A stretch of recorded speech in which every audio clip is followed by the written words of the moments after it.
સુરતમાં ખાડીપુરના કારણે એક તરફ કરોડો રૂપિયાની તબાહીના દ્રશ્યો સામે આવ્યા અને બીજી તરફ આ જ આફત વચ્ચે માનવતા અને સાચી મિત્રતાની એક અદ્ભુત મિસાલ સામે આવી છે।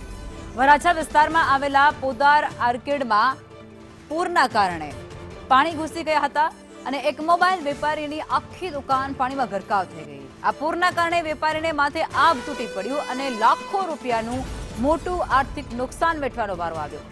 વેપારી જ્યારે પોતાની જિંદગીની આખી કમાણી ડૂબતી જોઈ અને લાચાર હતો ત્યારે જ મુશ્કેલ સમયમાં તેના મિત્ર તેની વારે આવ્યા। વેપારીના 25 વર્ષ જૂના બે પાકા મિત્રોએ મિત્રતા નિભાવી।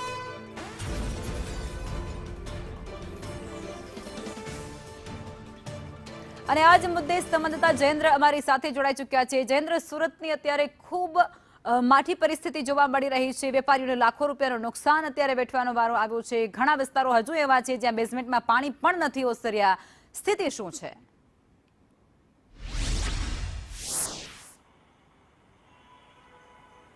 જી લખમાં જે રીતે વાત કરવામાં આવે, સુરતમાં ધોધમાર વરસાદ વરસ્યો ત્યારબાદ ખાડીપુરની સમસ્યા સર્જાય ત્યારે ખાસ કરીને અનેકો વિસ્તાર હજી એવા પણ છે, ખાસ કરીને ટેક્સટાઇલ ઇન્ડસ્ટ્રીની વાત કરવામાં આવે ત્યાં જે બેઝમેન્ટમાં હજી પણ જે છે ખાડીપુરની પાણીની સમસ્યા યથાવત જોવા મળી રહી છે। ત્યારે બીજી બાજુ સુરતના અનેકો વિસ્તારમાં જ્યારે ખાડીપુરને પાણી ભરાયા હતા ત્યારે સુરતના વરાછા વિસ્તારમાં આવેલ પોદાર આર્કેડ જે આખું મોબાઈલ હબ સ્ટેશન જે છે ગણવામાં આવે ત્યાં બેઝમેન્ટમાં આખું મોબાઈલ હબ સ્ટેશનમાં પાણી ભરાઈ ગયા હતા। ત્યારે ત્યાં એક વેપારીએ પોતાની વ્યથા વ્યક્ત કરી હતી, સોશિયલ મીડિયામાં પોસ્ટ કરી હતી કે એને 40 થી 45 લાખનું નુકસાન થયું છે।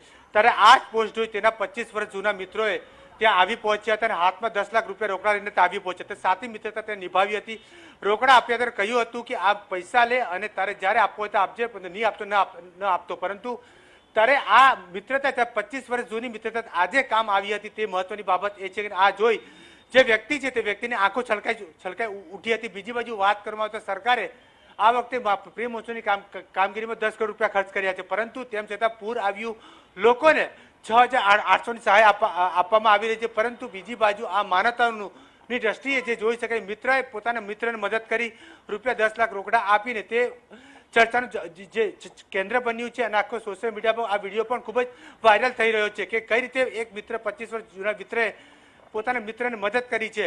એટલે બીજી બાજુ લોકો એમ પણ કહે રહ્યા છે, પોસ્ટ ઉપર જે કમેન્ટો આવી રહી છે કે સરકારે પણ આ રીતે નાની રકમ નહીં પરંતુ મોટી રકમ આપીને લોકોને મદદને સહારો આવી જોઈએ, જેથી લોકોને કાંઈ ને કાંઈ થોડીથી સહારો મળી શકે। જી લખમાં આભાર જયેન્દ્ર।